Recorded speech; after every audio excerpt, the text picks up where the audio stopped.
50,000 टंका लांच नेबा बेले धरा पड़िले पाटनागढ़ सहकारी निर्वाही जंत्री सुजीत कुमार पाड़ी। आज पाटनागढ़ आरडब्ल्यू सब डिविजन सहकारी निर्वाही जंत्री लांच नेबा बेले विजिलेंस जाल रे पड़िथिबा बेले सारा बलांगीर जिल्ला रे घटना चहल सृष्टि करिछि। ठिकादार काम सरी जाइथिला अथच फाइनाल बिल पास करू नथिले बाबू लक्षे टंका लांच डिमांड करथिले। 50,000 टंका लांच नहीं सारिथिले मध्य किंतु तथापि भी बिल पास करने मंगु नथिले, हैरान करुथिले ठिकादार को।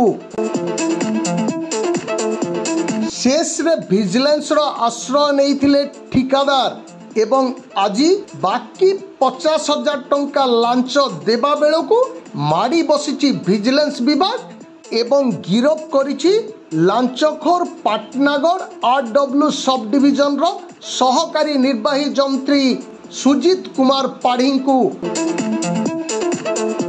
सूचना अनुसार पाटनागढ़ ठिकादार जयंत मेहर पाटनागढ़ ब्लॉक अंतर्गत बथल्ला आरआई ऑफिस तैयारी करिथिबारु बिल पाई बारंबार कही आसुथिले मध्य सहकारी जंत्री बिल पास न करी हैरान करुथिले।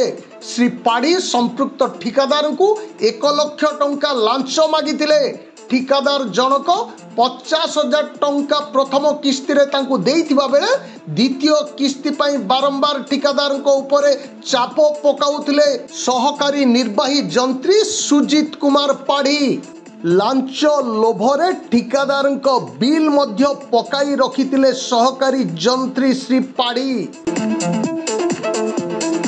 शेष रे द्वितीय किस्ती 50,000 टंका लांच देबा आगरू विजिलेंस रो द्वारस्थ हुई आश्रय नैथिले संपृक्त ठिकादार श्री मेहर ठारू आज 50,000 टंका लांच नेउथिबा बेले विजिलेंस माड़ी बसिछि श्री पाढ़ी को।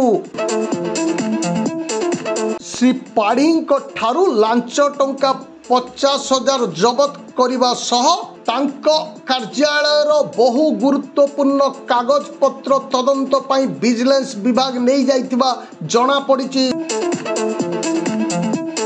एही चढ़ाऊ रे सोनपुर संबलपुर और बरगढ़ रो विजिलेंस टीम शामिल थिबा कुहा जाइछि। एनेई संबलपुर विजिलेंस केस नंबर 17/2024 रे 7 PC एमेंडमेंट एक्ट 2018 अनुसार केस रुजु होइतिबा कुहा जाउछि।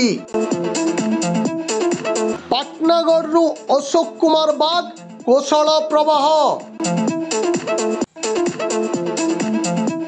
CNC College Balanger. With time, efforts and overcoming different challenges, we have now become the #1 commerce college in Odisha. We have been constantly providing outstanding education in our +2 and +3 domain. We have scaled up and started +2 science stream this year with the vision to revolutionize science education. Facing adversities made our visions stronger and more powerful. We have 15 years of proven excellence in education. Now, CNC has become a brand in the industry and it speaks for itself.